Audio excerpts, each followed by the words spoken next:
Welcome to this special edition of In the Huddle. My name's Alexia, and today we're joined by Study and Play USA student athlete Jessica Hoban, who in the last month has not only just graduated from high school, but also accepted a Division 1 scholarship offer to study and compete in track and field at a Division 1 college in Tennessee. Jess, welcome. Hello. Well, it's been quite a month. How do you feel?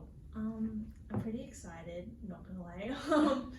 A little bit stressed, but very excited to see what happens, what goes ahead in the next couple of years and weeks. Yeah, so it's all kind of happened at once, hasn't it? You nearly graduated from high school, just signed your offer, you know, to be able to go to college in America, so it's a bit overwhelming, right? Yeah, a little bit. Everything just all happened at the same time, but it's very exciting. It's the way it goes sometimes, hey? Yep. Jess, I know that, you know, you're in year 12 now, or just finished year 12. You started with the Study and Play USA family when you were in year 10. Yes. So a long time. Something I say to all of our student athletes is the best thing that you can have on your side in this process is time. And you know, now that you're towards the end of the process, how have you found starting earlier helped you? I think it definitely helped me a lot. I ended up taking my SAT 3 times, so having that time to do that, to improve my marks, to figure out what I need to learn for it really helped and de-stressed me a bit, knowing that I had the time to do it over and over again if I wanted, and it gave me time to develop as an athlete so I could put my very best self out there for coaches. Awesome. You mentioned SAT. Did you find, again, something that I say to our student athletes is that you'll naturally improve on that next exam just from familiarity. Did you find that helped? Yes, knowing definitely. what to expect? Definitely. Yeah, right.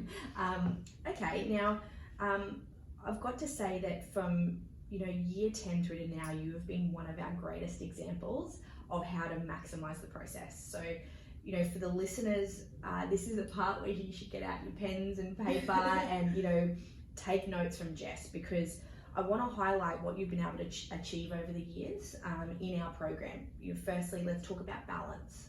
So how have you been able to balance, being, an elite level athlete and competing at such a high level, but also the pressures of year 11 and 12 and, keeping your academics up? Because, as you know, academics are equally as important to this pathway, and it can be quite a juggle. So would you share with us some of the things that you found helped, now that you're on the other side of it, I suppose? I think the main thing is, even though you have training or you have competitions, you have to know where the line is to what you can and can't do. So if you have like all these exams coming up, taking a couple of training sessions off isn't going to hurt you. It's probably going to help you more, because training and competing when you're stressed or you have so much stuff to do actually detriments your performance a lot. So I think it was just all learning how to balance everything, but also enjoying what I'm doing. So making sure I take the time to do the things I enjoy and not focusing so heavily on school or so heavily on triple jump. Yeah, I find that, or did you find that having a distraction, so not having all of your focus on training, not having all of your focus on academics, having both helped your performance in both? Yes, definitely. Yeah, okay, right. And how has your coach been in supporting you through this from an academic point of view, and allowing you to balance that? He is very strict on us. So if we have an exam block and then a competition, he won't let us compete necessarily, even if we're really keen to. Yeah. He kind of knows our barriers, and he gets to know us as athletes, so that he knows what we can and can't do, and if we're going to train through the pressures of school, how to balance that with everything else. It's great. It's important to have those people in your corner. Yes, definitely. Now, you spoke to a number of different colleges throughout this process. What made the college that you've chosen your right fit? What are some of the things that you took into consideration before making your decision? So the first thing was the courses that the school offered. So I wanted to have options, and I knew I kind of wanted to go down the health route. So finding the right course in that route was a big thing for me because it's something I've been set on for so long. Yeah. And then the second thing was the coach, if they kind of were suited to me. I'm a very stressed person, so if they could kind of like understand, like work more with individual athletes rather than comparing all the athletes as one person. So that was a big thing, is like individuality and stuff, making sure I could express myself. Yeah. Stuff like that. Oh, good. And did you have, a number of conversations with, your coach in America now, in the lead up to making your decision? Yes. So how many do you think? I think I had, after my first conversation, I was like, oh yeah, this could be an option. My second conversation, I was like, yes, this is I was like to my mom afterwards, I'm like, I think I'm gonna go here. This is the thing. But after my third conversation, definitely I was like, this is what's right for me. This is gonna happen. Excellent. Okay. So before making the decision of what university you were going to, you were in the what we call the coach communication phase for quite some time, interacting with coaches and learning about their programs, what the culture of their teams like, the programs that they have. What advice do you have to student athletes who are about to embark on this part of the process or are currently in it? Because I think, and we were talking earlier about how being on the other side of this process where you've made your decision, you've spoken with all the coaches, it's very easy to look back and go, okay, now I know, the process educates you. So here's your chance to tell those students, think of you back, maybe 18 months ago. What advice do you have for them? I guess the first thing is keep your options open. Don't see one college and be like, oh yes, I'm going here, I need to go here. Because personally, I started out speaking to Div 2 colleges and some, what's the one under that called? So there's NAIA? So some Div 2 colleges and the NAIA programs, and I was like, talking to them, I was like, this isn't really where I want to go, but I'll happily go to one of these colleges. And I think you have to be really determined, but also keep your options open, because there's so many colleges out there, like you've never heard the names of, and like you're not necessarily going to go to one of the big colleges that you've heard in like movies or TV shows. You're most likely going to go to a smaller one, and it's probably going to end up being 1,000 times better. Yeah, that's really good advice. I think that there are over 4,500 universities in America, so there's no way that as Australians we would have heard of all of them. And you're right, we have only, majority of us have only heard of those top ones that get mentioned and a lot of airtime, but there are thousands of others that are great. So okay, and I suppose when you set out in your coach communication phase, did it change, I suppose, to what was most important, what you thought was most important to you at the beginning, to what actually ended up being the most important thing for you to consider? Did that change throughout the process? I think it kind of did, because originally I was just wanting to go to a big university, and I actually decided that it's probably better for me to go to a smaller sized university but have bigger options there, because I'd be able to learn in classes with less people, so I can actually get a good education. So I tried to prioritize a lot of my education as well when I'm over there, because I'm there to study as well as compete. But study is a really important thing, so I think that kind of changed a bit. Okay, that's good. That's good feedback, for the student athletes listening. Now, injury. I want to talk to you about injury. And I know you're smiling here because you had a heck of a road. Yes. So it's a part of sport, okay? Not a fun part, but a part nonetheless.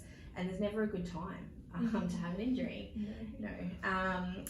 In early year 11, or in year 11, early in the process, you suffered a stress fracture. Yes. it left you out of competition for some time, and I do remember speaking with you at that time, and you were naturally very upset, but I heard a determination within you that we have gotten to know quite well. But talk me through, and our listeners, what, that how you turned it around from that initial disappointment, of being out of competition for so long, but then how you turned that around into a determination, and what did you do? So I had as you said, I had a stress fracture. It was actually my second stress fracture in 8 months. Wow. So finding out I had another stress fracture was very hard. Yeah. But so I was in a boot and on crutches for a while, and I decided that wasn't going to stop me from training. So I actually rocked up to the gym quite a lot with my crutches, and I was just doing upper body stuff, just trying to get in as much movement as I could. And then as soon as I could, I was in the pool, and I was probably still training at that time, probably 3 times a week, even like in a boot, or when I eventually could, just starting like walking and jogging and stuff like that. So I decided to take it slow, like with rehab, take the longer route, but work hard throughout it. And I think that really helped me get through it. Yeah. And am I right in saying that your recovery was far less than what was predicted? Yeah. Yeah, okay. So that came down to doing things properly, but as much as possible. Yeah, because I was told I wouldn't be able to compete, probably because it was in 2019, I think. I wouldn't be able to compete probably till the start of 2020, and I ended up going, my first competition back was the state championships in October, where I ended up achieving my goals. Like I got a PB and I got into the top 8, which was all I wanted to do at that competition. And I think just having that goal there, and I'm really stubborn, I wanted to prove the physio wrong. Yeah. So I think that really helped me get through it all. Awesome, that's so great. And did your injury, is that something that you discussed with coaches at all? So I did mention that in my profile, I had put that I'd been out for this amount of time because of injury, but I was still working towards it, and I'm working towards improving my bone health and just my health in general, so that I can try and prevent the injuries. So I kind of just explained that to coaches, so they knew why maybe my times hadn't, or distances hadn't moved for some time, and they understood it and actually were impressed with it. Yeah, and that's that's something that we try to get across to our student athletes, is that injury happens. Yes. It's a part of what you guys do. Okay, and it can be something that you use in a positive way. Okay, to show coaches, look at my determination, look at what I've done to come back from that. And I think it shows resilience and grit. And when you're in America, you're going to probably get a small injury at some point in your 4 years, or a niggle of something. So from our perspective, we really think that shows coaches that if that happens, that you already have the resilience to be able to deal with that, and it's part of your story. It's part of what makes you Jess, and stubborn and determined, but successful. Okay, so what were some of the keys to you getting a Division 1 scholarship offer that you've now accepted? Especially given, like you said, in the first part of the coach communication phase, you were primarily speaking with Division 2 and AIA colleges, but in the background you're still working and still competing. So what were the keys for you to be able to get that? I think one of the main things, because I was doing the coach communication process kind of over the COVID period where we were on lockdown and we weren't necessarily competing, so it was hard to talk to coaches and show improvements. Yes. So one of the big things that I did was I just kept training, and I'd send coaches videos of me training, my distances from training, and I think that was a big thing. It's just, you need to show them everything, like be annoying, get in there, just make sure they remember you, I think. Yeah, I'm spot on, and I think that is great advice, for our student athletes, is any update to coaches is a good update, just to show you keep moving, keep doing, well done. something that's really important to coaches is tracking, results and trajectory of recruits. And you've just touched on that, that you constantly sent updates, whether it was PBs or, video footage, whatever it might be. But, during year 12, you had it was more difficult of a year than you would have expected or that the world would have expected. So what were some of the ways, if you could go into detail a bit more of some of the ways that you were able to demonstrate to coaches, your development and progress? What were some of those things? I guess, I don't think, maybe in the sense of the gym, I'd show just kind of how I'd changed how my strengths had changed. There was a lot of, I was speaking to coaches more specifically about my technique, because I started the year with, my Australian coach, I changed coaches at the start of the year, so I had a lot of improvement that I could do, and I think developing my knowledge on that and then explaining to coaches with the knowledge I'd learned what I'm doing and how I'm trying to do it and how to fix things was actually helped with it. And I think, because I don't think my distances, I wouldn't have thought my distances I was jumping would get me into a Div 1 school, but I think because they saw all the work that I was putting in behind the scenes and everything, I think that's what helps get you into it. Yeah, absolutely. It's that development. Yeah. You don't have to be that ready-made athlete necessarily for college, but they want to see that trajectory. That's right, and the work and the effort that you're putting in.